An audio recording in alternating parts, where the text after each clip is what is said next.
Welcome to Golf Industry Guru and the Gig Podcast, where we interview the best and brightest golf and hospitality leaders on the planet. On today's episode, you will learn some proven real-world solutions that'll help you and your team solve some of your biggest golf business challenges. So stick around for some tips, tools, and training to get you, your people, and your business powered on. Here's your host, James Cronk. Let me just say, I could make some corny joke about shrimps on the Barbie, but we have a bit of an Australian down under kind of theme, right? And for those in Gig Nation that have been reading some of our social posts, they would know that we've made a bit of a foray in down under with Golf Industry Guru, and with the help of David Burton and Jeff Blunden and G-Bass, have really started to connect with some wonderful clubs in Australia and other parts of New Zealand and Australia. And so it's wonderful to have Rob. So let's bring Rob Selley on board. And Rob, welcome. Good morning, because I know that it's 2:00 in the afternoon on Tuesday here in British Columbia, but it's 8 a.m. on Wednesday, I believe, in where you are. Yeah, good. Thanks, and delighted to be here. Yeah, thank you so much, Rob. And I guess my first question is, you must play every day, right? I mean, you must just get to the club, park right by the clubhouse, get your clubs, walk to the first tee and just tee it up and play that magnificent Sir Alister MacKenzie golf club on a daily basis. Is that not true? Is not the life that you live? That's what all GMs do, don't they? Get them play their golf course. And certainly I look out the window and play it in my mind every day, but unfortunately the contact of golf ball on club face is a bit too irregular. Well, Rob, thank you so much for joining us. And before we kind of get into some of the questions that we have, I'm fascinated by your journey in the club business and by some of the stops along the way, and would love it if you'd be so kind as to kind of share with our audience how you found your way to one of the top 50 golf courses in the world. Yeah, absolutely. I guess it's a career of two halves. The one being in South Africa, where I grew up, and the other that's seen me in the Australasian region. I grew up in South Africa and got into the golf industry by being a golfer as a teenager and really working at my local golf club under the local pro. After school, I did a Bachelor of Commerce degree and a PGA, followed by a PGA apprenticeship, and have been in the golf business for 30 years since. It just kind of happened to work out that way. And here I am 30 years later. But I mean, highlights of my time in South Africa included managing the sports department at Sun City and being a tournament executive of the $1 Million Challenge for a number of years. And I had this role in my early 30s and really provided me with a very steep learning curve, which has stood me in good stead for my whole career. I think that all of us at some point in our careers have had a role that's really tested us and pushed our boundaries and made us learn. And that certainly was one for me, helped by the fact that I worked under the well-known Mike Liamhays during my time at Sun City. Mike went on to achieve great things in the golf industry in the US and continues to do so. And I succeeded him when he left. So I had some good mentoring from Mike during my time at Sun City with him. And then in the late 90s and early 2000s, there was a boom in golf estate living in South Africa. And I was fortunate to have been involved in two really upmarket Jack Nicklaus signature developments in setting them up and doing the opening of them. Presented some great challenges there, one in 1997 and one in 2003. Relevant to me now being at New South Wales, I got the opportunity to come to Australia in late 2007, and I was lucky enough to be appointed at the prestigious Australian Golf Club in Sydney as their CEO in 2010. As it happens, the Australian Golf Club is just 15 minutes down the road from the New South Wales Golf Club. And during that time, I became friends with Dave Burton, who was the general manager at New South Wales Golf Club at the time. And through him, became familiar with New South Wales Golf Club and all that was good about it. In 2016, I went off to New Zealand to take up the role as CEO of Royal Auckland Golf Club. They were looking to merge with their neighbouring club and do a big redevelopment. And for 4.5 years, was involved there in redeveloping the golf course with Nicholas, the clubhouse and all the facilities, the maintenance facilities. There were bridges that built, effectively a $70 million project, which was most enjoyable. But that was coming to an end in late 2020, and I had to make the decision of whether I wanted to stay on and manage the club. But it happened to coincide with the resignation of Dave Burton at New South Wales after 25 years in the role. And, based on what I knew about New South Wales as a club, based on what I knew about the golf industry in Sydney, I decided that a return to Sydney at a club like New South Wales was what I would have wanted. And I was fortunate enough to be appointed, and here I am now at 55 and hopefully in my prime at the club that I want to be at. So, it has been a journey to get here. It's been fantastic to work in different countries, to get experience in different cultures. And right now I'm extremely happy in a fulfilling and enjoyable role. That's fascinating. And with different stops, and like you said, Rob, like global stops along the way. I guess my question for you would be is there anything, I've been fortunate enough to get to different regions of the world and to understand what that golf market or what that golf region is unique to it. Are there any elements that you find are unique to the Australian golf market, to clubs that are, yours or others? Is there anything that you would say kind of would, for someone that would come from outside or from not from Australia or from New Zealand, that they would find interesting about the golf market, the golf industry there, the club industry? Yeah, there is actually. I mean, look, I've been very fortunate to have traveled through the US extensively and played some of their top courses. I had a management watching brief over a course in Kuala Lumpur called the Mines, which was very upmarket and still is. And at all of those, at the top end, golf is very much a luxury experience, if I can describe it as that way. I mean, scoring and playing competitions is not as much as important as just the whole experience of being out in the open and playing in beautiful surrounds and enjoying the hospitality of the clubhouse. In Australia and New Zealand, it's a little bit different in that it's much more of an outdoor sport. All of the luxury components are still important, but not as important as playing in a competition, playing for a trophy, pen and pencil kind of golf. So it requires a slightly different management style, depending on which model you're managing. But certainly, Australia and New Zealand, it's if I could describe the differences in the broadest terms, the one I see as more of a luxury experience, the other more as an outdoor sport. Interesting. And speaking of outdoor sport and your golf club, I mean, tell us a little bit about New South Wales. I mean, people can go to the website. They can look at some of the images online. It's obviously just a spectacular piece of property that and with great tradition, history.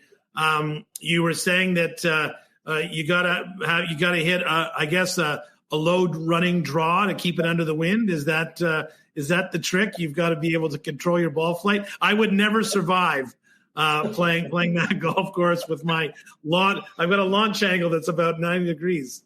So tell us about the golf club, Rob. Look, I mean, one of its great strengths is the property that it's situated on. When Alister MacKenzie arrived here in 1926, he commented that the only comparable site that he'd seen for a golf course was Cypress Point. So to have a Cypress Point type property 20 meters from the center of Sydney to be a top 50 ranked golf course in the world in a national park is really quite unique. It also sits atop the rankings in Australia alongside Royal Melbourne, Kingston Heath, Bonbeugle, other courses that people travel to play. So it's just a spectacular property surrounded by water on three sides. Very dramatic. 7 of the holes have direct views of the ocean. And it's just in these rolling dunes, the most beautiful golf course, but is a challenge and is exposed to the elements. So ball striking is at a premium. You wouldn't want to be off your game and take it on in a breeze. But, for the members, they love it because every time they played it, there's something different. There's a different strategy. There's a different way to play it. And they never tire of playing it. It's also the reason that I think people travel from around the world to come and experience it, because it is a true test of golf. And if you get it in a breeze, you need to find them another club face. But yeah, the club will celebrate its centenary in 2028. So it's almost 100 years old, and there is lots of history and tradition within its walls. Most of the world's top golfers over the last 60 years have at some point in their career come out to play at New South Wales Golf Club. There's stories of snipers lying on the roof during the time that a US president came to play. So it definitely is on the bucket list for a number of golfers to come out and play. Our model is essentially a private members club, but there is that small part of the timesheet that is used to provide access to guests to come and experience it, and which is great. I mean, it gives us an opportunity to meet golfers from around the world, and that makes it interesting for us and keeps us fresh. So the model really works well. We have about 400 active members, most of them who really are true golfers and want to play competitions, want the test that the breezes provide, and a good round in challenging conditions on New South Wales is extremely satisfying. So that's what they strive for day in and day out. Sure. Yeah. Sure. So yeah, I mean, we employ about 60 team members, about 40% of that being on the golf course. That's a little bit about New South Wales Golf Club. Well, thank you so much, and let's talk about the business of running clubs, and I guess the first question I'd have for you before we get into our questions from our Gig Nation, but is Australia experiencing the same kind of COVID boom that has happened in most other parts of the world? Rob, is the demand up? Is the waiting list up, or the pace, the play up? I mean, I know obviously there's been lots of starts and stops and challenges, and certainly even in that part of the world, I know you've had some certainly challenges. But how is the last couple of years impacted the club industry? It has very positively. There was a big surge in golf in the 90s when Greg Norman was doing well in Australia. Really set up and paid attention to golf, and a lot of people took up golf because of Greg Norman. Around the 2010 time, cycling became the big fad. But COVID certainly brought a lot of people back to golf, brought a lot of new people to golf. Team sports and were not allowed, and a lot of people turned to golf. And for many clubs, particularly the ones that take green fees as a big part of their business, they've never been in better shape. So it's, I guess, the big challenge now for the golf bodies in Australia is to analyse this and work out how it is to be sustained. Because, as we say, we saw a fall off from the peak in the 90s, and we want to obviously maintain the level of interest in golf that's there now. But, I mean, it has also created some problems, particularly for the members clubs, where members have started to play a lot more golf. I mean, historically, members at private clubs like ours sort of played between 30 and 35 rounds a year. They're now playing 45 rounds a year, and they're getting it for the same money. So what a lot of us are finding is that our rounds have gone up, which has an impact on the standard of the golf course presentation. It puts a few extra demands on our operations, and the challenge is to establish whether that number of rounds is sustainable for the long term, and if so, how we rejig our operations to be able to continue to provide in alignment with the expectation that the members have. So it's created a lot of positives, but it's also created a few issues that are in the process of sorting themselves out. I mean, the big question is, when does everything return to normal? A lot of members, a lot of people in Australia, tend to travel. So when they start to travel, rounds go down. With them all being here, rounds have gone up, and it's just a case of waiting to see what the new normal will look like, and that's where we're at. Well, let's talk about operations and your club and maybe some of your experiences, Rob, that you could share that I know will help our listeners. Scott, I think the first question that we wanted to talk about today was about managing teams and the culture. So what's that? Go ahead. Absolutely, yeah. I mean, one of Rob's strengths is definitely team building, and that's evident with the work they're doing at New South Wales Golf Club. And so in many parts of North America here, we're gearing up for our season. We're hiring new employees. So this question really kind of ties into that onboarding of a new employee. And how do you help a new employee understand the culture of your club when they join your team? Yeah. Look, I mean, I think that the culture really starts in the recruitment process. What you expect, how professionally you go about the recruitment process will often set the standard for that employee in their own mind about the type of establishment that they're coming into. So, I'm very honest with candidates during the interview process. Essentially, we need them to be competent, but we also need them to bring the right attitude. So obviously looking at their fit and assessing whether that will align with the culture for a start is a key thing. I make it clear to them that we're an operation that doesn't tolerate politics or whispers or the things that can tend to pull teams down. So when they come in already, they have an understanding that this is a place that doesn't tolerate things that go against a productive and fun culture. I openly tell them that if they have any concerns about not being aligned with the high expectations, then they probably shouldn't take the job. The reaction to that is often a telling point. Some of them sink into the chair. Some of them sit upright and say, "Bring it on." And so, there's a big opportunity, I think, to set a tone during the interview process, the recruitment process, for what that culture might be. But once the person has been recruited, a large part of them becoming part of the culture and understanding it is knowing exactly what's expected of them. And, I've developed a tool that I find works very well with existing and new employers. And I actually developed it by accident. It was a situation in 2009 at the Australian Golf Club when I first got there, where the standard had probably slipped a bit. And for a club of that stature, the members and the board were looking for moving the needle up a few notches. And I addressed this with the management team in my first meeting with them and said, look, if I can give you a measure, we're probably operating for the club of our stature at about a 5 out of 10. We need to get to an 8 or 9 out of 10. And one of the managers said, well, how do we know what that looks like? What are you asking us to do?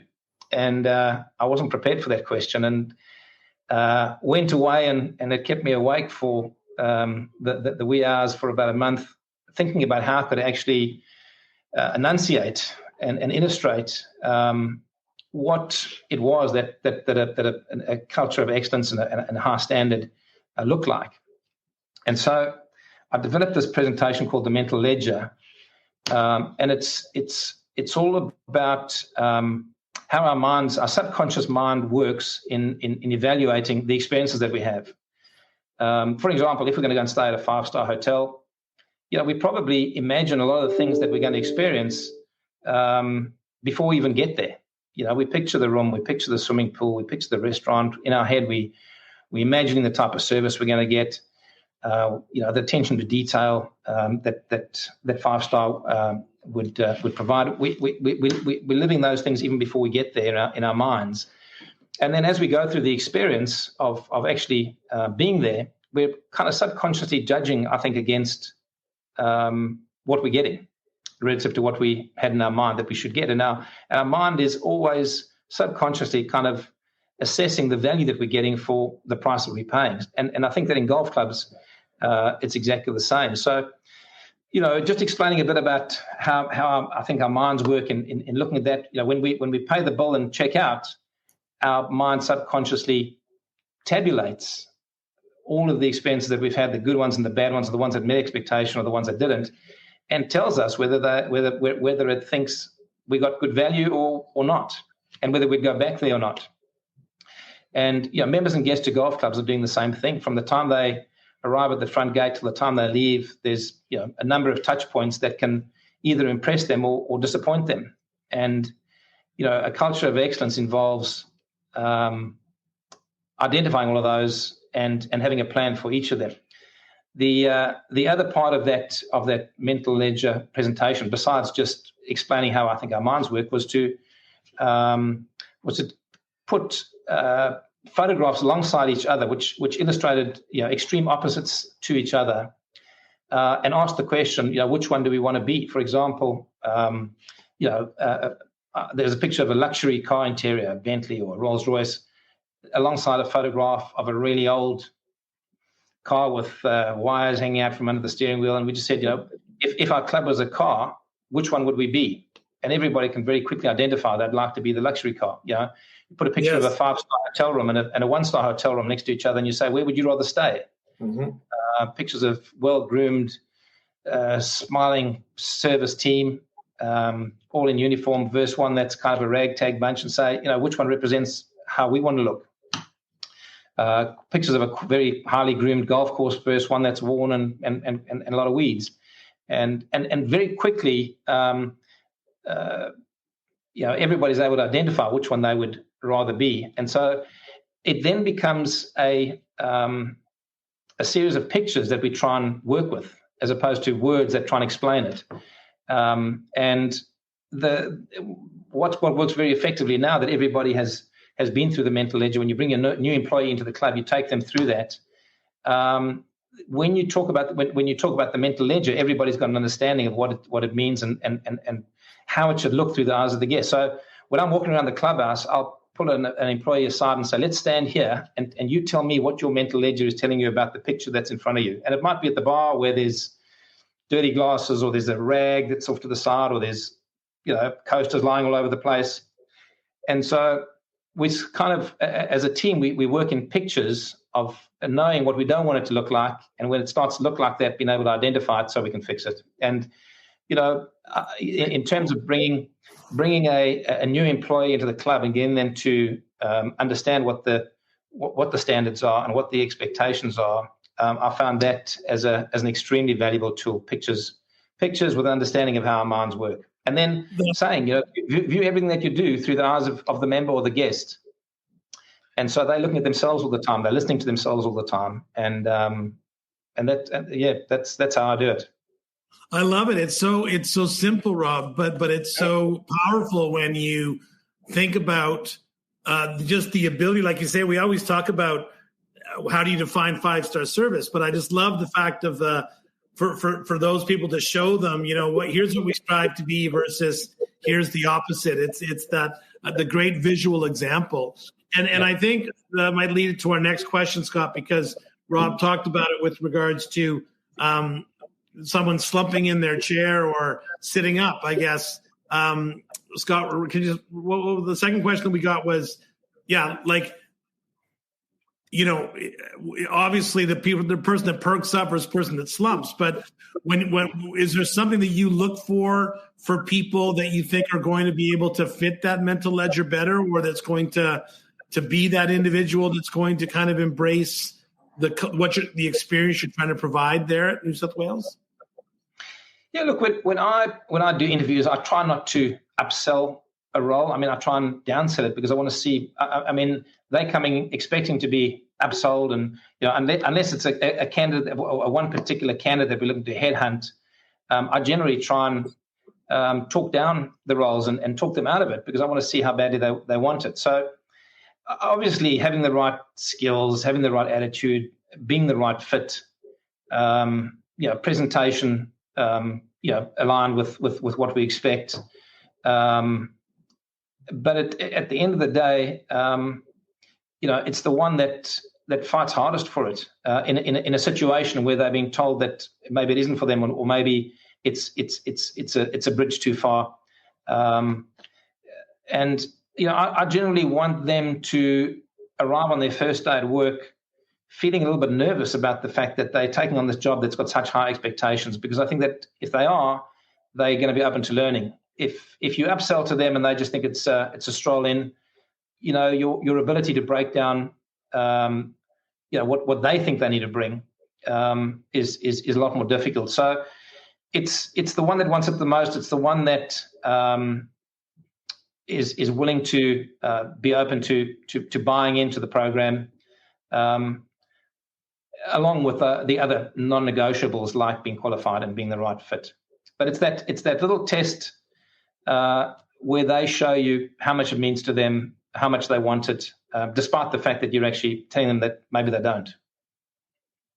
That's very interesting. That's a very interesting and wise kind of strategy, I think, when you talk, because you obviously have a club where people aspire to work.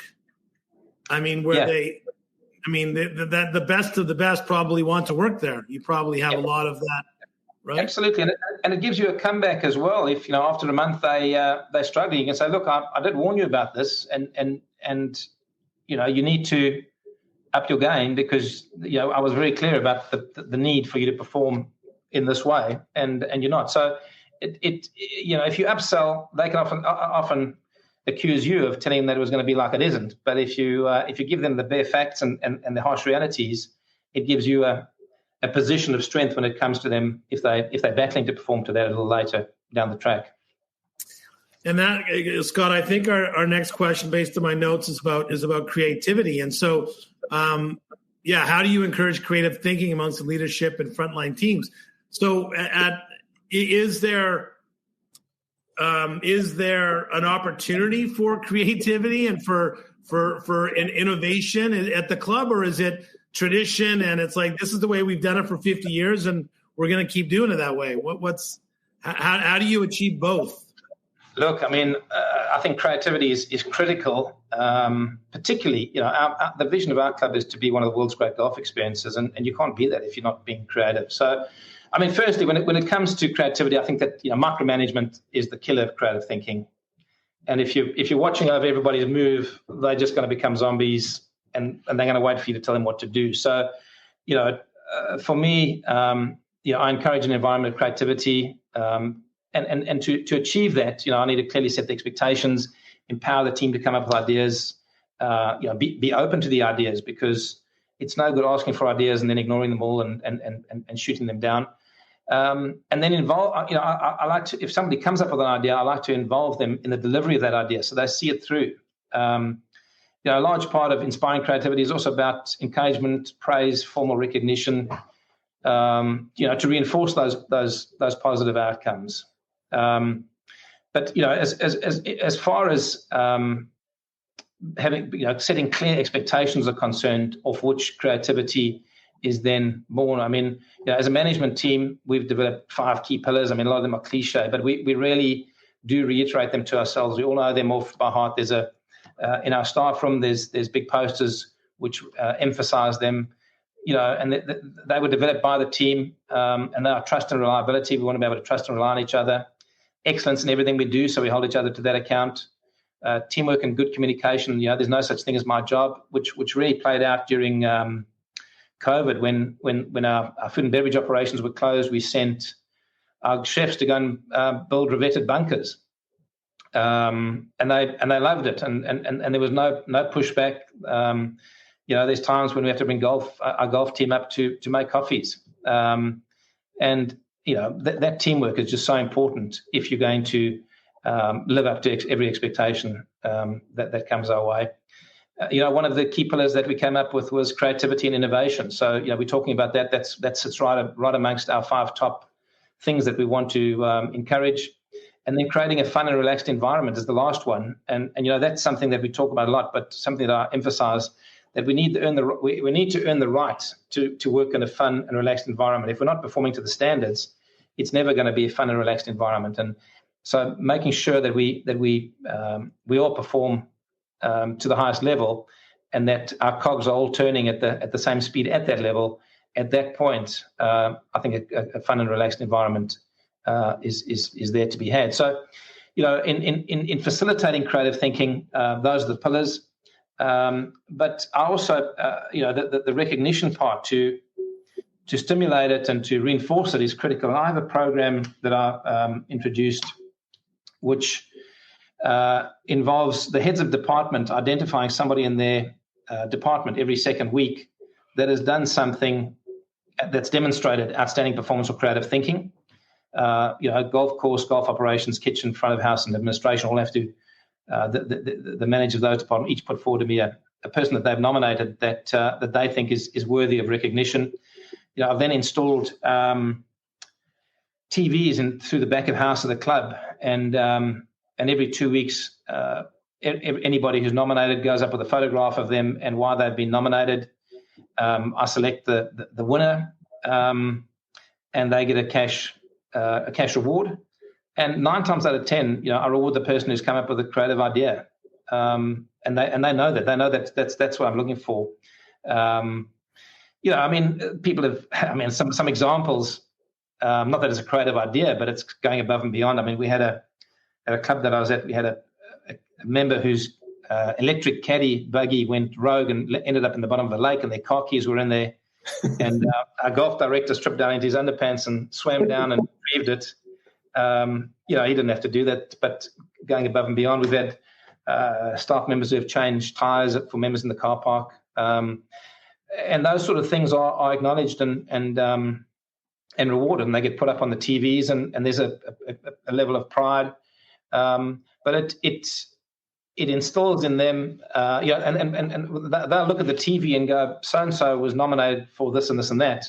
And they go, hey, I can do that. I can do that too. It's, and then at the end of the year, we culminate in an awards night where we issue prizes for the people who have demonstrated primarily creativity in what they do. There's a Rookie of the Year prize, the person in their first year who's come in and bought into the culture, who's exceeded their expectations in their initial time with the club, and who are well on their way to becoming a long-term employee. There's the Employee of the Year, who is just the person who's made the biggest impact on the club and the membership. And then we do a couple of special recognition awards for others who have come up with new and clever ways of either creating magic moments for members and guests, or come up with more efficient ways to do things, enhanced an event with a new idea, or when it comes to the finances, come up with a way to reduce costs but still achieve the same thing. So it's a case of a two-pronged approach in promoting creativity. It's encouraging people to think about new ideas, and then it's recognizing the ones that do bring those to the table. What I love, Scott and I are very well versed in the belief of having a rewards and recognition program, and what we're similar to, which I love what you're talking about, is about celebrating the action that someone has done, right? Like I often have conversations with general managers about that are afraid of recognizing individuals because they believe that the team, if you put this person up on a pedestal, or you celebrate this person, or you've got this employee of the month, well, it makes everybody else feel like crap.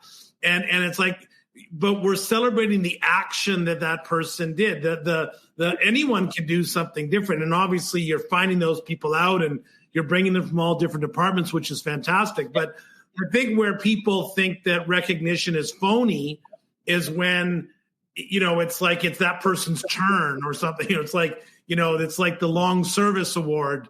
They're still cranky. They've just been cranky for 20 years. It doesn't mean they're any better. But you talk about the fact that, it's the action that employee has done that is what's celebrated.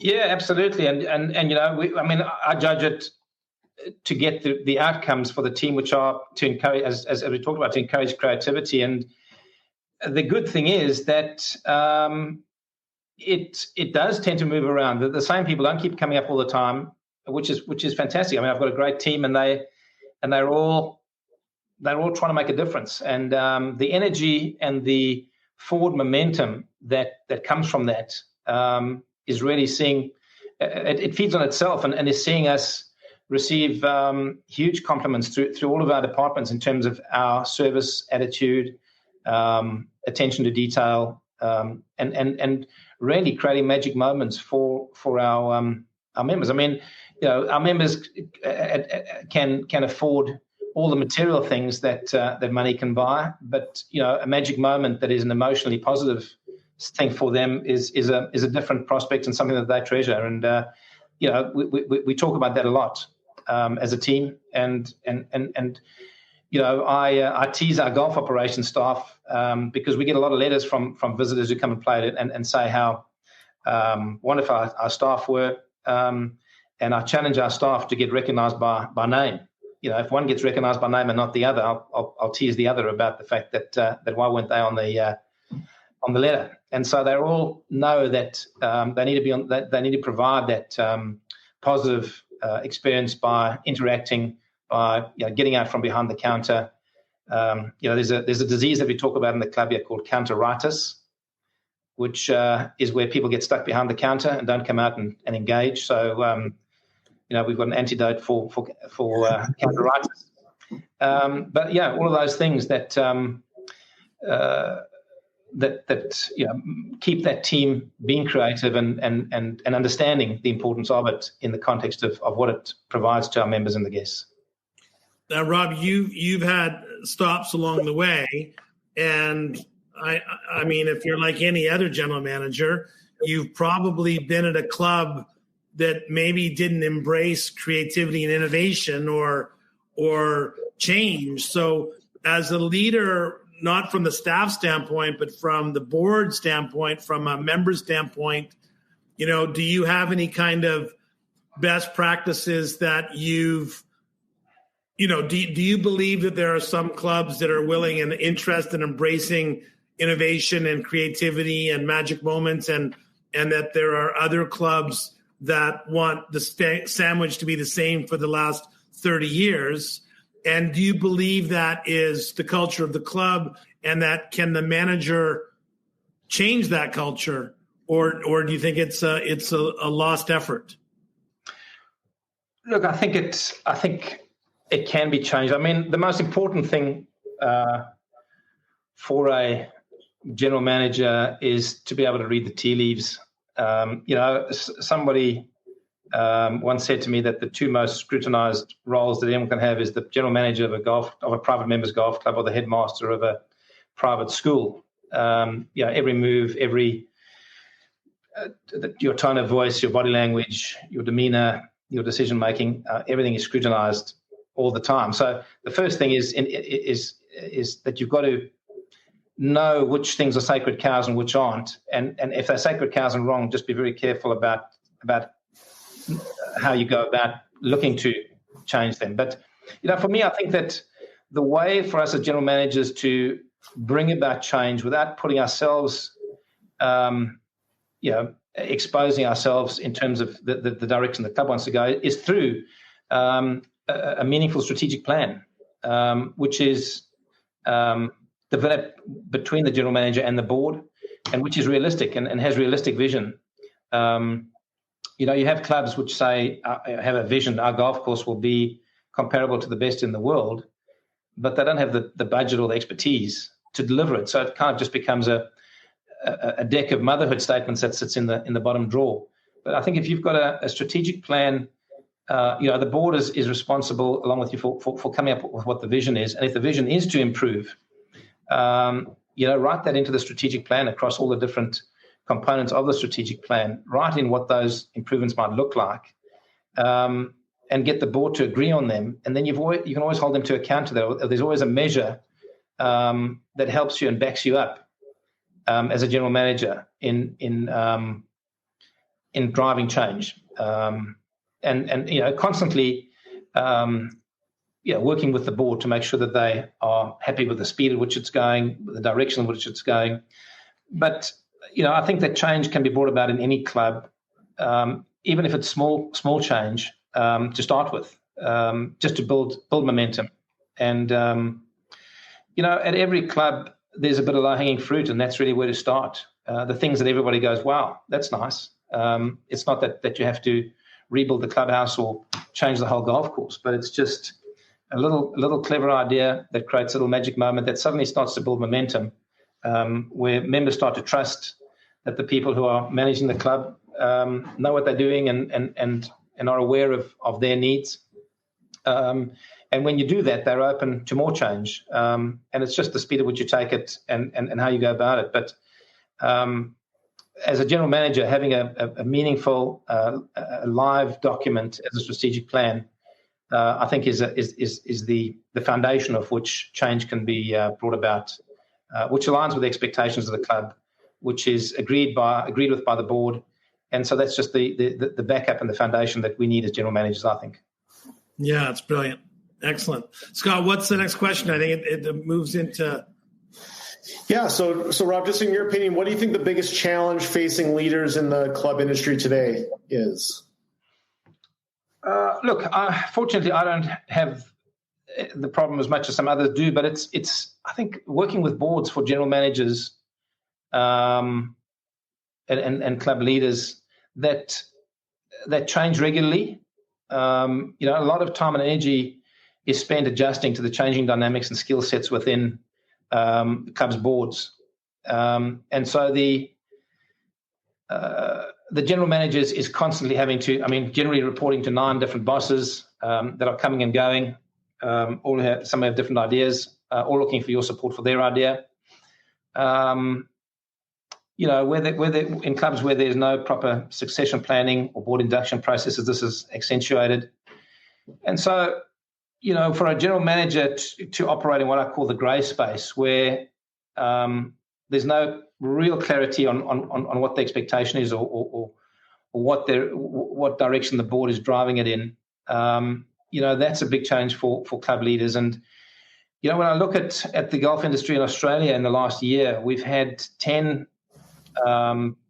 experienced general managers at high-profile clubs most who have left the industry in the last year or so. And some of them have just said that they just got to the stage in their life where not having clarity has just frustrated them to the point where they want to do something else. And so I think that's I guess COVID has accentuated that because everyone's had more time. At clubs there are directors who have become more hands-on because they had the time to. Mm-hmm. As I say, I'm fortunate that I don't have a lot of these problems, but I know that the industry is talking about it a fair bit, particularly in light of the recent resignations that have come from the industry. So I think, in solving that, good governance, proper succession planning, skills matrices, board inductions, that's really where we probably have to continue to look to improve. The other challenge, I think, is finding the next generation of club leaders. Gen Y and Gen Z are generally looking for different things to what the current generation of general managers did at the same stage of their careers. Gen Z and Gen Y are looking for greater flexibility, more security, empathy. They want to be nurtured. They want a clear direction. They want the clarity of the expectations on them. They frame their expectations in the context of the rest of their life. I think when we were coming through 25 years ago, our life was our work. We arrived at work in the morning and went home in the night. We worked every Saturday, some Sundays. We did work was our whole lives. We did 70-hour weeks and loved it. I think that we're actually starting to learn from Gen Y and Gen Z that we actually don't need to do that. Our work is not life or death, and that having a life outside of work, possibly makes you better at work. But I think that a challenge for the current leaders in nurturing the next generation is we do need to understand that they're different in terms of what their requirements are. I've got a 17-year-old son, and he's a very different 17-year-old kid to the one I was when I was 17. When it comes to worldliness and opinions, and the way that they have access to information and each other. So I've had a front row seat to what Gen Z is looking for in their lives, and it is very different to what we had. So the challenge for currently is to understand the differences in tomorrow's leaders and what's important to them, and to respect this, and to be able to attract and retain them. We're going to need to understand their needs and have the right approach to it. Yeah, that's very wise. And Scott, what's the next question on leadership? Because I think it falls into kind of, what you talked about there, that flexibility, that empathy, that ability to communicate and to lead. Is there something that, for yourself, Rob, that you would say has been something that's helped you be successful as a leadership characteristic that you think has helped you navigate to the clubs that you've been able to be part of? Yeah, look, I think some of them are just natural parts of one's personality, and some of them are learned. I mean, intuition is a key thing. You need to be able to, as I mentioned earlier, read the tea leaves at a club, and that comes through having an intuition about the different dynamics, about the psychology of membership, the way that members react to certain things, whether to pull back from or whether to build on them. But I mean, in terms of the characteristics that you learn, a sense of judgment. You need to develop a sense of judgment, because everything we say and do and think is being judged, as I mentioned earlier. We're expected to be everything to everyone every day, and if we aren't attuned to every situation, being able to react as expected, it's not hard for us to be scratched off somebody's Christmas card list. And in a number of instances at golf clubs, it can become a numbers game for general managers if they. I guess the saying goes that people will never forget. Well, people will always forget what you say, but they will never forget how you made them feel. And we've got to be, as general managers, we've got to be aware of that. Our judgment has got to filter us expressing exactly how we feel if it's going to project a negative to a member, because that member will take a negative view of us and inevitably at some stage try and get revenge. It's the way that things work in clubs, and as general managers, we need to have a sense of judgment to avoid finding ourselves in situations that count against us. The average tenure of a general manager in Australia is between 3 and 4 years at a club. And some of that, I don't know, but I guess that some of that is to do with the fact that sometimes the sense of judgment is potentially lacking in some cases, and that starts to count against, and that numbers game stacks up pretty quickly. So that's the first one. The second one is that, and we've discussed it before, is that general managers, a successful leadership character is to have a sense of creativity, because without it, you can never, really make an impression on what you currently have or achieve improvement. But to have that creativity, we actually need to live what we do and love what we do. And I think that most of the successful general managers, one of their characteristics is that they love what they do, and as a result, the creativity, the creative juices are constantly flowing, and they're energized about what's happening at their clubs and what they're doing.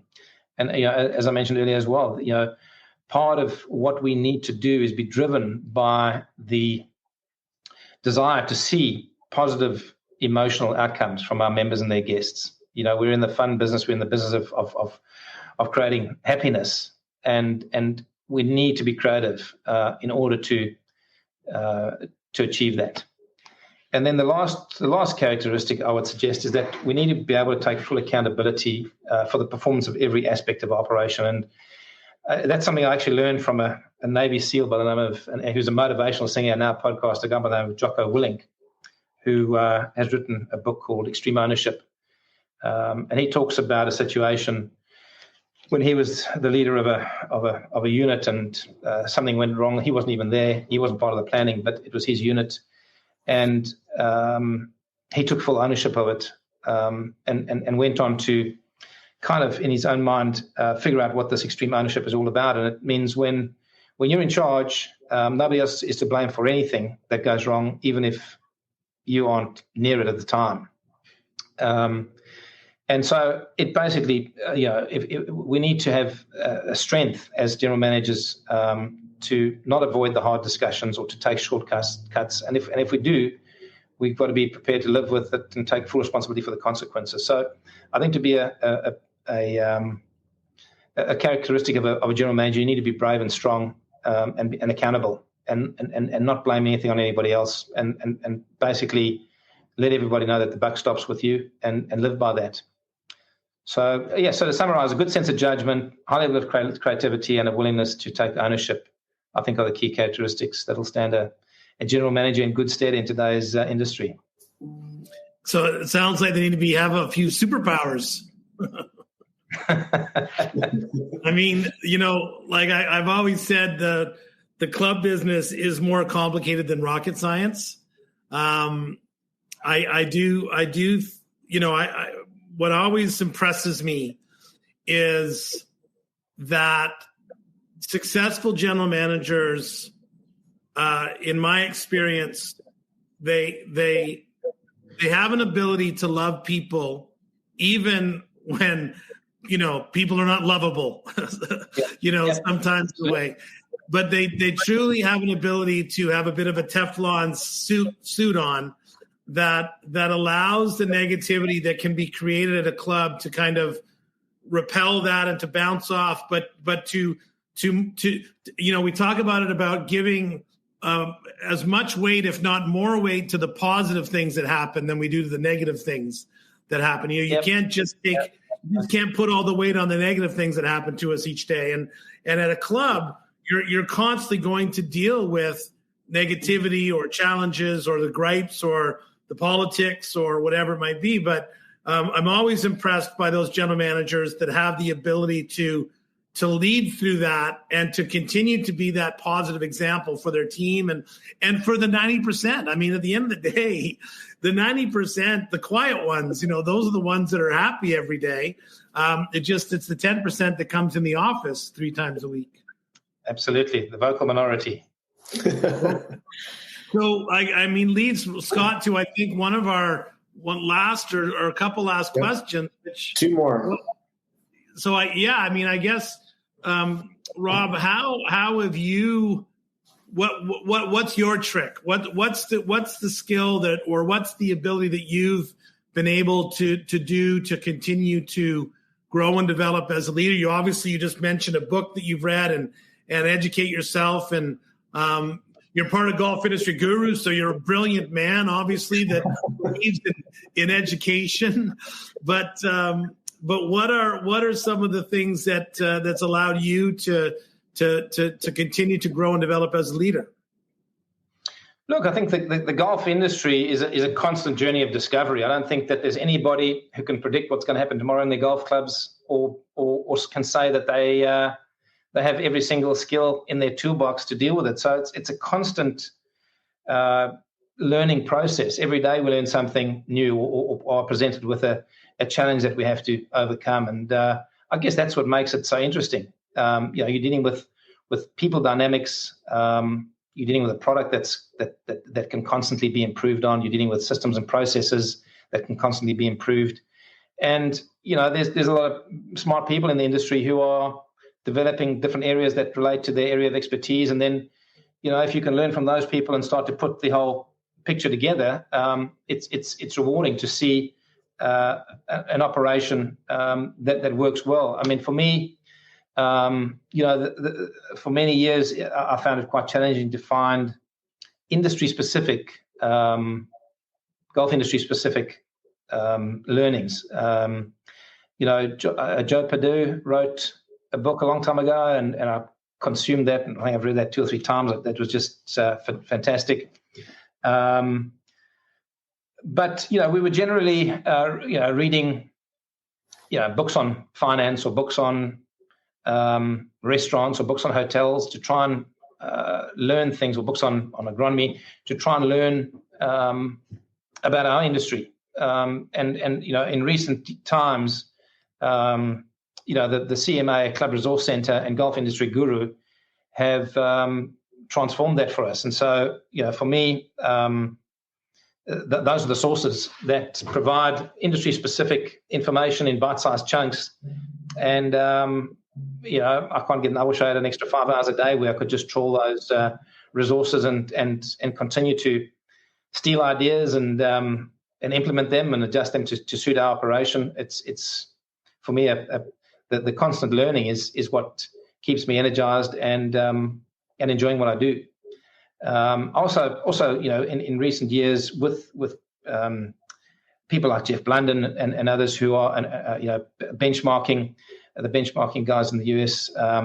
We're getting much better data, and with better data, we can find ways to tell better stories which provide context to our operational and financial issues within the club. And today's management software, as I say, is providing us that data. So, when we are dealing with our chefs or our bar managers or our retail people in the golf shop, we're able to have meaningful discussions about on a regular basis about where they're going, based on the data that's been produced through the software. So it helps to pinpoint issues, and that's an area that we constantly are looking to develop in here, is getting everybody a better understanding through data and through the story around that data, about how they can streamline or contribute better to the bottom line through their department. But for me, as I say, it's an ongoing journey of learning, and now having Golf Industry Guru and Club Resource Centre to extract industry specific information. That's where I go. Yeah, well, thank you, Rob. First of all, and it's great. I mean, one of the things that we love about Golf Industry Guru is that we get a chance to reach out and absorb kind of expertise from people from all over the world, and every single time I find a guru and have a podcast or have a conversation like this or read an article or a template, I learned something that I didn't know. I mean, or I learn, Scott and I get a chance to learn different ways of things that we thought we knew, right? So, motivating people or rewarding and recognizing people, my book is filled with all kinds of notes about televisions in the staff room to the different departments, to, the 5 pillars, to all the things we've kind of chatted about. And I love what you just said there as well, Rob. It kind of brings it full circle about when we first started talking about people, what data provides us in the club industry that we really were lacking for so long is the ability to clarify for people what's expected of them. It's like you can say, I want you to sell more golf balls in the counter. It's way better if you can say, for a golf club like ourselves that does X number of rounds a year, that has this much inventory, we should be selling 5 dozen golf balls a day. Where are we at? It's 2 p.m.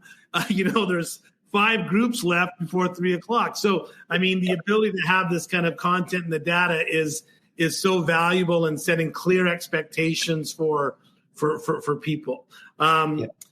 Wow, Scott, there was so much great insight there. There was so many wonderful takeaways, and Rob, I guess my last, and I don't even remember what the last question was, Scott, that we had looked at, but because it's really about, I want to ask Rob about this kind of question. You seem to be at a club where you've got some connection with your board and your team that allows you, like you said, through a strategic plan and through a strategic plan that probably connects with an operating plan, which connects with an operating budget, which connects with a capital plan. You've got all the elements there. If you were going to give advice to a general manager that does not have that alignment, that does not have that connection, if when you talk about these managers that you feel have become frustrated and have left maybe the industry or for whatever rationale or reason, what advice would you give a manager that wants to change that connection that they have, that ability to lead their board, to lead their club? Is it about small wins? Is it about more communication? Is it about staying away from the sacred cows? What's the advice that you would give a new general manager, so to speak, that's come into a club in Australia or really anywhere, that you would give them some advice on about how to create that connection and that unity amongst your club. Yeah. Look, what I did when I came into New South Wales just over a year ago, which worked really well, is I set up meetings with approximately 30 members, who are known to have strong views on matters relating to the club, as well as past captains and presidents who had obviously the corporate memory. And I over a period of about 2 months, I spent probably an hour or two with each of these 30 members, just to get a feeling, and a cross-section of the members, young, old, male, female, good golfers, bad golfers, long-standing members, new members. And not only did that work well in terms of my relationship with them, but I think that it sent a very strong message through the membership that I actually wanted to know and I cared about what the members thought. And so, that sort of thing, firstly, is for any new person that's new going into a golf club, I would recommend. And it was the first time I'd done it, but I think it really got me off on the right foot. And also potentially, because I targeted the members who are known to have strong views as well, let them know that they can come and talk to me, that I'm open to their ideas.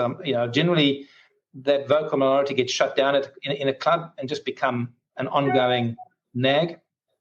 So I think there was a lot to be gained by doing that. A new leader coming in as well, I think, needs to set their ground rules. For me, there's a minimum expectation that I have of my team, and they really are to attend the management meeting every second week, to attend a monthly financial review with myself and the financial controller, to attend a quarterly one-on-one review, which is really a two-way review. I ask them how they think I'm doing. I ask them how they think they're doing, and we talk about their role and their views on the club. I expect that they conduct quarterly one-on-ones with all of their staff as well, in the same way that I do with them. And then just as a standard, they need to ensure that all of their safety protocols within their department are adhered to. So, as a new leader, I would say go in and set some ground rules about how the minimum things that you are going to do in terms of how you interact with your team. But then beyond that, rely on your team, let them know, and spend time with them, spend time on the floor, particularly in the initial stages. What I did for the first couple of weeks, I stood on the first tee and just met as many members as I could. And that again, being visible, having brief chats, learning names of members up front is key to them buying into who you are, because the more they buy into you, the more they're going to trust you to bring about the change later. As it relates to the board, I would say over-communicate in your first 6 months, because you want to get a read on the 9 people that you report to. You want to get a read on who wants detail, who's interested in certain things, who's not interested in certain things, who doesn't read anything, who's got access to grind, who's got strong views on certain things. And by over-communicating, you're through their responses or non-responses, you're able to get a feel of what the expectations of each and every board member is, so that when it's time to take on something that you think needs to be changed, you kind of know who your allies are going to be in that space. But you must delegate, you must trust your staff, and manage by, certainly in the beginning, be very, very visible, and get members to get a feel for who you are and what you stand for, and that can only happen if you're on the first tee or in the restaurant or moving through the club. Rob, there are just so many wonderful pearls of wisdom and expertise. Just thank you so much for joining us on this gig live call. Scott, just exactly what I was expecting from a manager of one of the world's greatest clubs, and so many great lessons for current and up and coming club managers to put. But I think when we write the notes to this session and talk about all the different lessons, there's going to be 60 of them, because we had 6 minutes and I was talking during 6 of them. So Rob, thank you so much for joining us, and I hope to goodness that we get a chance to come and see you in person and just to even see that beautiful property. But thank you for your time, and really appreciate the support of Golf Industry Guru and for helping us add to our library of content. Oh, you're most welcome, and thanks for everything that Golf Industry Guru is doing for the industry.